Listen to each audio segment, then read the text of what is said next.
概16000买回来的，16000，119平方。你知道近期有一个成交的是多少钱吗？100万。哦，8300带家私电器拎包入住的，业主是一次性买回来的。今天呢，我和 Luke 去中山啊，我们去中山看房，不是买房，是因为10年前啊，别人告诉我说中山将来就是珠江三角洲的中心地带哈。那个时候大家都在讨论说要修深中通道，然后我也经不起朋友们的劝说哈，去买了中山的房子。那这差不多快10年了，除了每个月定期交物业费，每个月还几千块钱的贷款利息之外，那个房子不仅没有升值，我估计现在有没有跌了一半我也不知道。所以我们今天要去看一看哈，以免我们那个房子可能门口都已经长满了野草。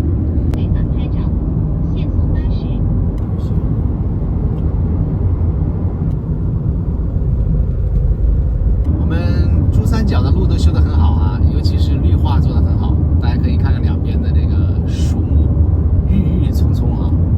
然后在这个地方开车的话呢，路上的车因为今天周日还不太多啊，总体来讲还是挺舒服的啊。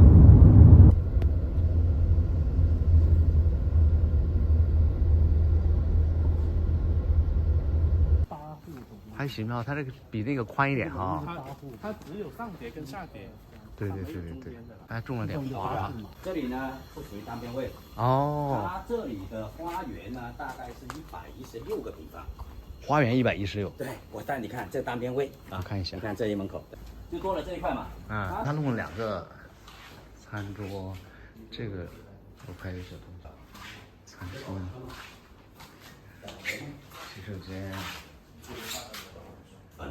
等于就厨房就建在楼下了哈。这就是厨房，这个是冰箱啊，这个两面的，这个有柜子啊。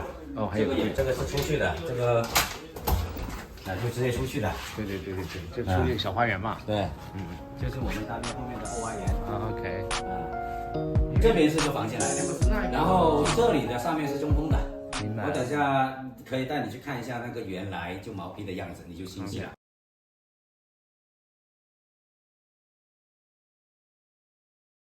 下面是赠送的负1吧 ，OK。所以说它的真正的面积就150米。我的妈呀，这转了好几圈啊！这楼梯我转了3圈了都。它层高比较高，其实你还可以做一个夹层的，是吧？对。不做夹层的。哎呦，真的是哦，高度可以哦。所以说它这个采光挺高，你再看这里啊，这里我看能不能开啊？您看可以吗？是不是锁住了？这个出去就是地下停车场。地下停车场然后我带你看它这个房子的一个2楼和3楼。明白。你看这个几个房间呢？3个套间。3个套间。就下面那个也可以是一个啊。明白。这上面已经做3个套间，你看够不够用？对。阳台自己用的。我来看一下。阳台你要隔起来或者两边用都没问题。OK。我这阳台还挺大哦。啊，对的。阳台可以开。来出去看看。阳台还挺大，很宽。这边出来。对。你要私密性好一点，你就封起来。对。不封也没问题，都是套间。就有3个洗手间。对，这个也就是下叠的最高层了。下叠 ，OK。因为上面的又是有点错开，明白。上面是上叠的。143。哦，这小一点。哎，也是个门啊，也有主套。OK， 我们去看这个房子的那个叫做毛坯。对。我们看看毛坯怎么样。且门也没锁。对。哦，这家都住了是不是？你基本上都住进去。哎呦，这家也住了。这个都硬件化了。对。这也真的加建吧？这个。这里入住率好像高一点是吧？对的，你看，凡是装了空调都是已经收了。对。就是在这里的位置呢，其实就是说，稍微还是有点层次的人才有能力。明白。我跟你说其实因为这个的层高不高，其实一下去很快就是走楼梯，很快就到下去。我现在来给你展示那个叫做，这个是上叠的毛坯，你就理解下叠的毛坯是什么样的。对。差不多了，所以说这个房间就这样。对。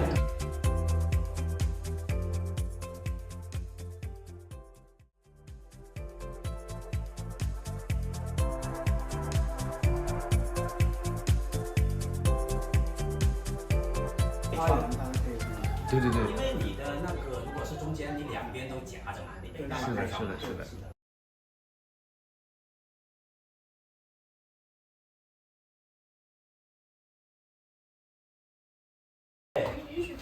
可以是不能上混凝土。怎么样？啊，住吧。就自己建了一个花园。这个露台的。对。来，你跟我绕一圈。看风玻璃。自己建一个花园。混凝土承重，考虑一个承重安全问题。对。但是玻璃是可以把它。目前是打通了，全部打通。这个空间是那2个车位的空间，也就是说，你如果说不买车位的前提下，就这么大的空间。买了车位，你可以把它装修成这样，你也可以保留车位的样子。就如果我要另外买2个车位才有这么大，对不对？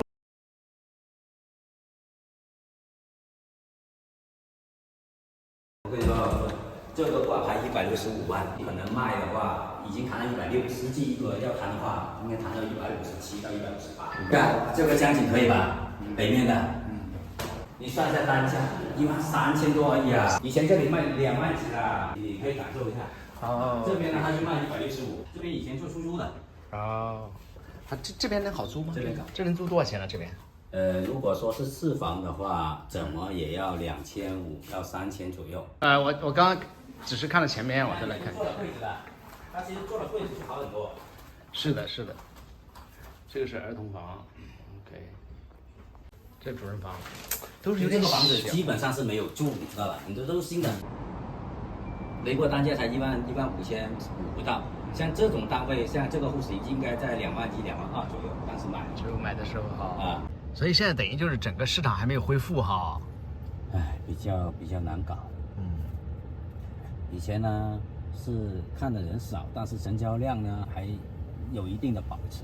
现在看的人多，没人买，问了没有下文，因为他们都观望，他们都不知道后市怎么样。没错。像我们做房地产的就很清晰啦，你买了你赚了你亏了或者干嘛，因为它也不是说一直下降，你也不可能买了赚了亏了你就又买又卖的，不现实，你就起码有这种需求。客户不是这样想，你看这个叫大概16000买回来的，16000，119平方，你知道近期有一个成交的是多少钱吗？100万，8300带家私电器拎包入住的，业主是一次性买回来的。买回来，因为他需要资金，他直接卖了，亏了就亏了，亏一半。那这个，你看，还有那个，它其实很多地方都因为是做保交楼，然后这个又降价打折促销，所以说你说质量能不减吗？你只能保交楼，这个叫做你装修的质量绝对是下降的，所以就出现很多维权啊。所以说现在最近你看有一些所谓的专家或者说自媒体，他建议客户不要买房，要买也是买2手的次新房，对，就像那样，你买的新房的话，你还要去维权，你还要担心它的交付啊、装修，你还要拆，还要弄。错。所以说你要稍微降一点。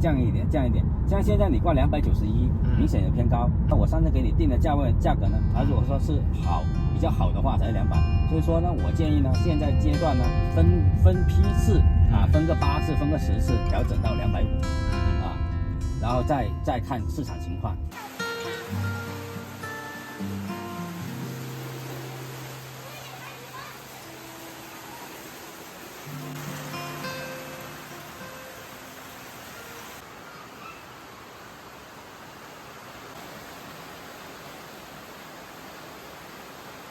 这个一般来说呢，在山底下的别墅呢就便宜一点，然后越到山顶上的别墅呢就越高，就价格就越高。然后我们从那个底下来看起。哦，这个高度还挺高的哦。这个就能看这个花园。没事，你不用管，没事。你看你的花园，这花园也很大。你看你这个花园大不大？哦。你看这个大，这里是幼儿园。你看到了吧？对。啊，这个又有一个楼顶。这套是290户，这个是山底下的。也不用钥匙哈。这一套呢，你就很值得认真看。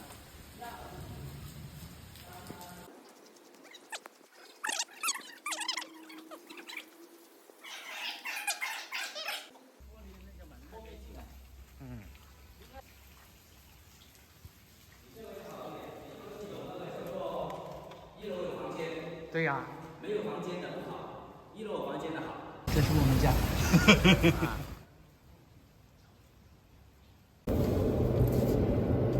我们今天在中山看房结束啊，来大家欣赏一下中山的街景。这一块呢，算是中山火炬开发区的核心区域了。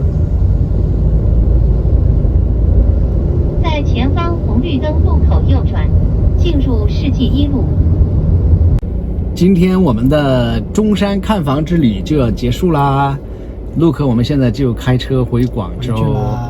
然后今天我们的那个经纪人真的非常非常的敬业，然后下了非常大的暴雨啊，我们一起看房，然后他全身都湿完，我跟陆克也全身湿透啊，真的这个非常非常敬业，让我佩服啊。然后看完房以后，给我一个非常清晰的感知，就是楼市真的降价降得好厉害，尤其是我们今天看的那个中山这边哈，然后我们之前买房的那个小区，哎呀，那价钱真的是所谓的腰斩，这个是事实啊。也提醒我们，就是说你别想卖房的时候报一个异想天开的价格，那是不可能的。我们要回到一个现实当中。还有一个就是我们买房的那个区域哈，大概有101户的人家，整个入住率恐怕只有20%还不到。你想，都已经买了这么多年了，然后呢，如果你自己一家人住在那边的话呢，其实你周围的左边和右边有可能他们都没有装修，都是茅草重生的。我真担心一不小心夏天还有蛇出没哈，所以很不现实哈，住在这样的一个区域。哇，我们还是决定把这个房子给卖掉。但是中山的好处呢，就是房价便宜，吃东西呢也挺好，可是呢没多少人，街上没什么人，比较稀稀拉拉的，节奏比较慢。感觉如果你要住在这个城市的话呢，马上进入到一个老年状态啊，心态可能会比较慢一点，就不用那么急了。不像在广州我们住的地方，每天晚上下来遛狗都是人挤人的感觉。这个地方你感觉你在小区里面就很少能够碰到人，所以这个还是很不一样。